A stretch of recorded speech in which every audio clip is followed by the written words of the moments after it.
Hello everyone, मेरा नाम है Aseem Singhal and welcome back to trading with Groww. काफ़ी लोग ये मानते हैं कि अगर आपको मीन रिवर्जन स्ट्रैटेजी करनी है तो आपको ऑप्शन सेलिंग की टेक्निक्स लगानी पड़ेंगी, पर आज हम आपको ऑप्शन बाइंग की टेक्निक बताएंगे जिससे आप मीन रिवर्जन स्ट्रैटेजी कर सकते हैं। आज की वीडियो में हम आपको बताएंगे कि मीन रिवर्जन स्ट्रैटेजी क्या होती है और वीवैप की मदद से हम इसको ऑप्शन बाइंग करके कैसे कर सकते हैं। बट आगे बढ़ने से पहले make sure that you like the video and subscribe to the channel trading with grow.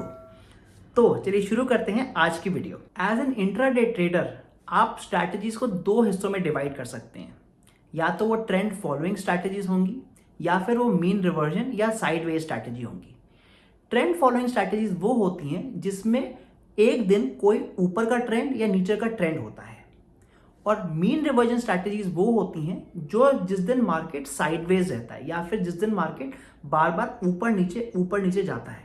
आइए मैं आपको इस एग्जांपल चार्ट पे दिखाता हूं। आइए सबसे पहले हम बात करते हैं कि ट्रेंड फॉलोइंग और मीन रिवर्जन का मतलब क्या होता है।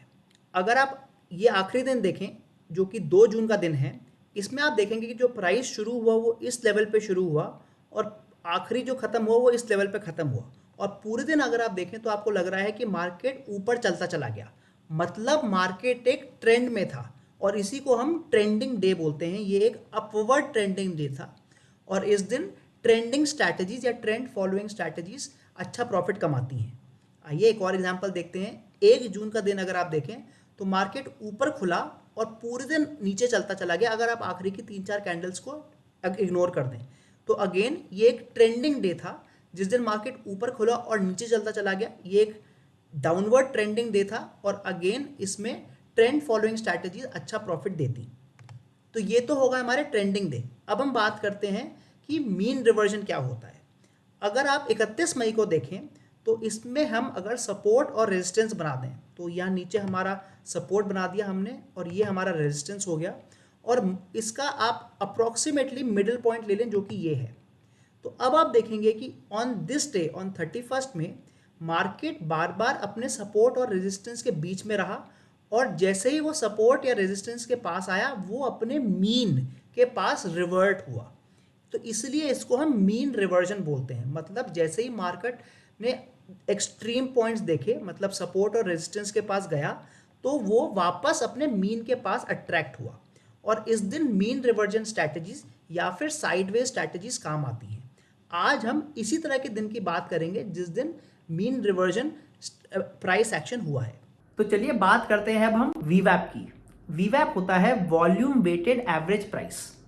ये एक टेक्निकल इंडिकेटर है जो हमें बताता है कि इस समय का क्या प्राइस है मल्टीप्लाइड बाय वॉल्यूम, मतलब एक तरह से ये एक्चुअल एवरेज प्राइस है आज का। इसका मतलब ये भी हुआ कि अगर आज की कोई कैंडल आपकी वीवैप के ऊपर चल रही है, इसका मतलब वो अपने एवरेज प्राइस से ऊपर चल रही है, ज्यादा चल रही है। और अगर कोई कैंडल आपके वीवैप से नीचे चल रही है तो वो अपने एवरेज प्राइस से कम चल रही है। अब अगर कोई कैंडल आपकी वीवैप से बहुत दूर हो जाती है तो वीवैप की एक प्रॉपर्टी होती है कि वो मैग्नेट की तरह काम करता है। मतलब काफी बार देखा गया है कि जो अगर प्राइस आपका बहुत दूर चला जाता है तो वो वापस वीवैप के तरफ आता है। सिमिलरली अगर प्राइस बहुत नीचे चले जाता है वीवैप के तो वो वापस वीवैप के पास आने की कोशिश करता है। हम इसी कोशिश का फायदा उठाएंगे अपनी इस स्ट्रैटेजी में। सबसे पहले मैं आपको एग्जांपल दिखा देता हूं कि मार्केट जब काफी दूर चले जाते हैं तो वो वीवैप के पास कैसे आता है, और हम इसको कैसे पता चलेगा हमें कि अब जो कैंडल है आपकी बहुत दूर चली गई है। तो आइए इसके देखते हैं कुछ एग्जांपल्स। ये मैं फिर से आपको निफ्टी का चार्ट दिखा रहा हूँ, बट ये आपको इस बार निफ्टी फ्यूचर का चार्ट दिखा रहा हूँ। बहुत इंपॉर्टेंट है कि आप इसमें फ्यूचर का चार्ट देखें, क्योंकि अगर आप स्पॉट का चार्ट देखेंगे निफ्टी स्पॉट का, तो क्योंकि उसमें वॉल्यूम नहीं होती है तो उसमें आपको वीवैप नहीं दिखेगा। तो आइए ऐड करते हैं पहले वीवैप। मैं इंडिकेटर्स पे जाकर वीवैप को क्लिक कर रहा हूँ। तो ये तो हो गया हमारा वीवैप जो कि है volume weighted average price. But अब हमें ये देखना है कि कितनी दूर जाकर चांसेस हैं कि कैंडल वापस वीवैप की तरफ आ जाए। जैसे आप देख सकते हैं जब मार्केट यहाँ गया, ऊपर गया, तो वो वापस वीवैप की तरफ आया। फिर से मार्केट ऊपर गया, वो वापस वीवैप की तरफ आया, ऊपर गया, वापस वीवैप की तरफ आया। तो ये तो हमें देख पा रहे हैं हम कि मार्केट जब दूर जा रहा है तो वो वापस वीवैप की तरफ अट्रैक्ट हो रहा है। बट हमें कैसे पता चलेगा कि किस लेवल से वो वापस आएगा? तो उसको यूज़ करने के लिए भी हमें इंडिकेटर्स पे जाना पड़ेगा, और वीवैप में हम सेटिंग्स में जाएंगे और यहाँ पर हम डिस्प्ले टू स्टैंडर्ड डिविएशन को क्लिक कर देंगे। अब आप देखेंगे कि यहाँ पर आपके ये दो और लाइनें बन गई हैं, अपर चैनल एंड बिलो चैनल। अब हम वापस देखते हैं, आप देख सकते हैं कि जब मार्केट शुरू हुआ ये नीचे आया, इसने यहाँ टच करा और ये वापस वीवैप की तरफ अट्रैक्ट हो गया। सिमिलरली ये ऊपर आया, यहाँ पर इसने फिर से टच करा और ये वापस नीचे वीवैप की तरफ अट्रैक्ट हो गया। मार्केट ऊपर गया और फिर से नीचे आया।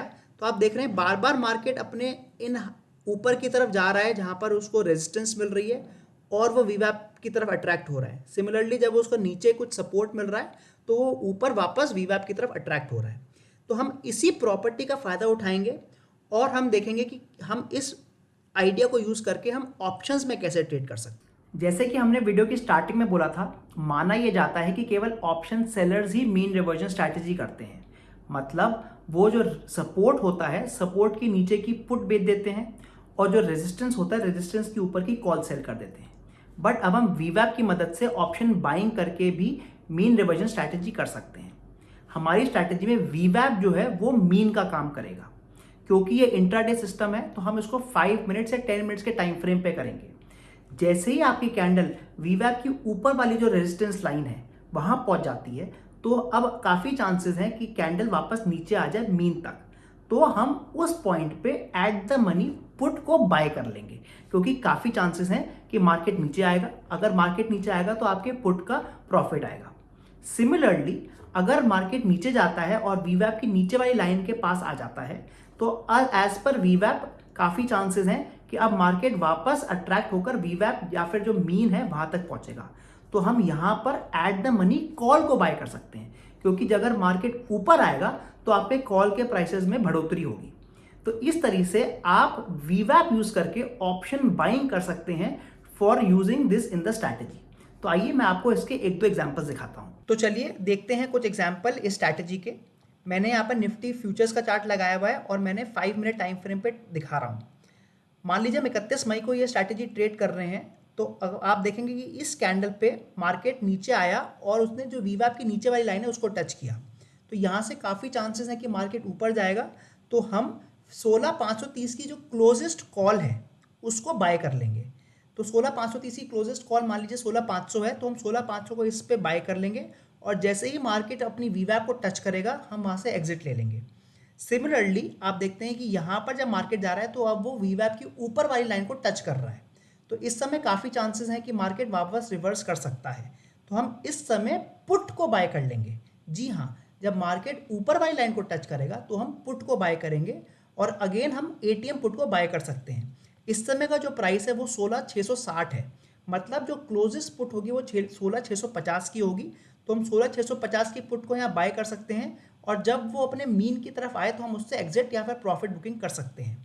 आप देखेंगे कि क्योंकि ये इंट्राडे सिस्टम है तो आप एक दिन में 3 से 4 ट्रेड ले सकते हैं, क्योंकि हमारा पहला ट्रेड कॉल का होगा, दूसरा ट्रेड पुट का, तीसरा ट्रेड फिर से पुट का आएगा और चौथा ट्रेड फिर से पुट का आ सकता है। ध्यान जरूर रखें कि जब आप कोई भी ट्रेड ले रहे हैं तो स्टॉप लॉस जरूर लगाएं, क्योंकि काफ़ी चांसेस हैं कि अगर मार्केट नीचे नहीं आया, मतलब अपने मीन पे नहीं गया और वो ट्रेंडिंग मार्केट बन गया तो एटलीस्ट आपको स्टॉप लॉस बचा लेगा। इसका मतलब अगर आपने मान लीजिए जो पुट खरीदी है वो 100 रुपये की खरीदी है तो उसमें आप 25% का स्टॉप लॉस लगा सकते हैं। मतलब 75 रुपीज़ का आप स्टॉप लॉस लगा सकते हैं इन केस मार्केट नीचे नहीं आया तो। आज के लिए बस इतना ही। आई होप आपको ये स्ट्रैटेजी पसंद आई होगी। ये स्ट्रैटेजी आप जरूरी नहीं है कि निफ्टी पे ही करें, आप इसको निफ्टी, बैंक निफ्टी या स्टॉक्स पर भी ट्राई कर सकते हैं, बट जरूर ट्राई उतनी पे करें जिन पे जो ऑप्शन है वो लिक्विड हो। और इसका टाइम फ्रेम भी आप अपने मुताबिक चेंज कर सकते हैं। आप उसको 5 मिनट्स, 10 मिनट्स या 15 मिनट्स पर भी कर सकते हैं। So make sure that you like the video and subscribe to the channel Trading with Grow. Thank you.